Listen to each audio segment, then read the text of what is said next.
Hello everyone, this is Dr. Govind Rai Garg or Dr. Goga. So I'm very happy that with me today is Dr. Siddharth Suresh, who has got an astonishing 237 marks in the recently held FMG exam. So first of all, Siddharth, heartiest congratulations. Thank you, doctor. And Siddharth, first of all, please introduce yourself to our viewers. So my name is Siddharth Suresh. I studied in the Philippines in Emilio Aguinaldo College, Manila, and I was part of the Mission 200 plus subscriber plan, and I followed it from Lap 1 onwards.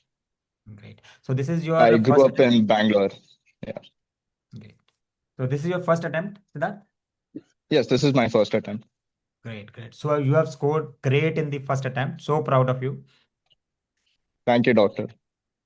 So basically, the purpose of this interview is to guide the students who are preparing for FMG exam, maybe who have to give the next time, 6 months later. So let's talk about your journey. So when did you actually start preparing for the FMG exam? With FMG in my mind as a main target, honestly, I started it only after graduating with the mission class. But during med school itself, I was making a foundation. I was studying, so it wasn't something entirely new. I had a good base. Great. So I understand that for scoring so high, that means 237. I think you must be the top 4 5 students who have got this many marks. So for scoring so high, definitely the base must be strong. That I agree, totally agree. So let's start with the mission program. So you started your typical FMG preparation with the mission. So did you attend all the live lectures? Yes, I did attend all the live lectures. Okay. So what was your day like? Like live lectures is from evening 5 to maybe 11 or 12. So what is rest of the day look like? So mostly depend. I will start with the start of the day. It was the usual wake up, you have your bath, breakfast, all of that. And after I'm done with the necessities, it was always revising whatever was taught the day before. Mhm.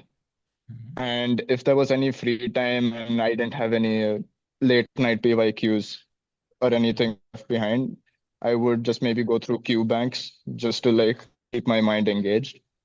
Okay. Other than that, I think most of my day, at least during lap one, would go with that because it was just revising what was taught the day before. Yes, because the time is not that much. During lap one, you need to revise and that will Yeah. consume most of the remaining time. Okay. So my question is Yes. how do you utilize the E&Ds, exam and discussions?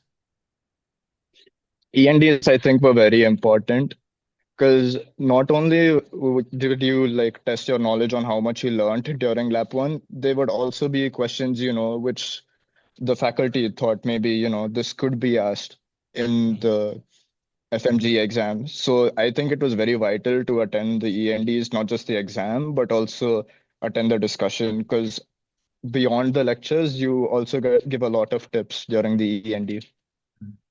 So you get basically the idea how the question may be framed and how examiner is thinking. Exactly. Yeah. Great. So apart from these lectures and after the lecture there were E&Ds. So what was your main source of questions? Whether you were doing late night PYQs or the custom modules also? I actually didn't do custom modules. I would do late night PYQs, E&Ds, and the Q banks. Qbank. That was just my thing. Yeah. Okay, great. So were you able to solve almost all Qbank? Only for the minor subjects. Major subjects, it was hard to like find time to do Mhm. all the questions. So just the minor subjects, if I felt, they covered a great amount, whatever topics were covered, I just solved those. So next coming to another very important thing which is grand tests and mock tests. So how many tests did you appear for and what will be your advice to students regarding these GTs? Grant tests, I think I attempted eight grant tests. And what I noticed is like, regardless of my score, because to begin with, my score was, I'd say, decent, but I knew I could do better. Like, I even compared to the others, you don't need to compare yourself scores to the others. That's my first advice, I'd say. What I did and I advise is look at your own scores. That's what I paid attention to, where I felt I was going weak or where I was going, I could improve. So that's where I looked at. And even if you look at my scores through each grant test, I kept following that, and that's how my scores kept improving. In fact, even with the last grant test, I think I scored around 235, and in the Oh, FMG, that's I ended great. up scoring 237. So there was that entire progression upwards.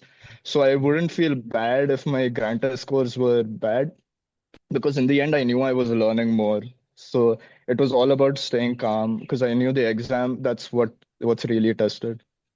Yes, that's well said. Well said. So how did you review your grant test? Suppose you have given a grant test, you have got maybe 220, 230 correct, 60, 70 are wrong. So how you actually reviewed that? Actually, I would check which subject I was weak first. That's my main priority. If I maybe know it's a weak subject, I'll pay more attention to it. And I think another thing was I would also filter out questions. You have the option to filter out what was incorrect. So I'd check those. I'd make sure I'd see, did I get this wrong because I guessed incorrectly? Did I get it wrong because I didn't know what it was? I would section it that way, and then I'd make notes. I had a separate notes for like questions I got wrong. Even for the late night PYQs, I would do something like that. Okay. So how frequently you were able to revise those notes? Notes, I would try and make it as short as possible. Like maybe if I wrote it today, maybe at night, if I'm say bored, I just want to read something, I will just go through it like that. And that's how I keep reading and it just gets stuck in my head. Right. So whenever you are going here and there, sometimes see one page or another page like that. Yeah. That's an excellent way. So in that manner, you won't need to spend time separately also, and you have a brush up of your knowledge also. Yes. That's great. That's great. So recently, we also added one feature which is flashcards. Did you utilize that? Yes, I did use it a bit in the start, and I think that was very good. I actually used it for subjects where, more like image-based subjects is where I use the questions. So, example like pathology questions, maybe, or even PSM, where you have the logos, things like Mhm. that. I would use for those particular topics, the instruments. I would use the flashcards for those just to be able to remember. Okay. That's great. That's so. Uh, Apart from this, let's talk a little differently. During the preparation phase, there must be some low phases also, because the preparation never is always continuously 6 months smooth preparation. So there must be some days when you were not able to study as much as you wanted. So how Yes. you handled those days when you were not feeling like studying? In that days, I think I'll have to thank everyone, my friends and family around, because they were, positive. They were very positive. I will gladly say that no one around me gave me negative feedbacks in the sense like, oh, you can't do this or this thing is pretty tough. I had a pretty positive sphere around me. If I was maybe feeling like, oh, I had enough, I'd maybe go out for a walk, maybe go to the gym, call friends, talk to them, just let my heart out. Yeah, that was mostly how I try and de-stress. I guess, some of the ways it's just simple things like talking to friends and family, spending time with them, that made things better. That's great. That's great. So, Siddharth, let our viewers know what mistake they should not do. At least two mistakes they should not do while preparing for the FMG exams. Two mistakes do not depend entirely on the previous year questions, because essentially, as you've seen the trend, they always keep getting tougher. The questions, they've been made a lot tougher. They're making the texts of the question a lot longer. Mm, So I would say practice it, but don't entirely depend on it. That's the bare minimum, if anything, you should do. And even sometimes that might not be enough. So mm, concepts is what you need to focus on with preparations. There is no other key. Secondly, I would also suggest, I know there's the whole thing that, focus on medicine, which is correct. You should focus on medicine, but don't leave out the other minor subjects because those can really save you from maybe a 149 to a 150. That one mark may be lost there. So I would suggest you cover at least all subjects, at least a bare minimum. Maybe not lab 2, if you feel some subject is a bit weak or something, I would suggest you cover everything, even to the bare minimum. Yeah. So basically, the two most important thing is do not leave any subject and do Yes. not remain dependent entirely on PYQs, build concepts. Yes. Yes, doctor. That's great. So a different question apart from these studies, who was your favorite teacher at Cerebellum Academy?